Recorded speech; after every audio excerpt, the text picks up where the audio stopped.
గురుభ్యాయ నమ గణపతాయ నమ సర్వేజనో సుఖనో భవంతు.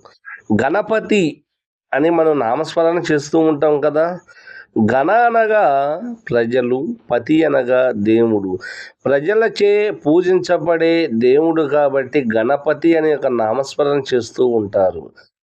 గణపతికి ఏనుగు తల ఎలా వచ్చిందని అడుగుతూ ఉంటారు.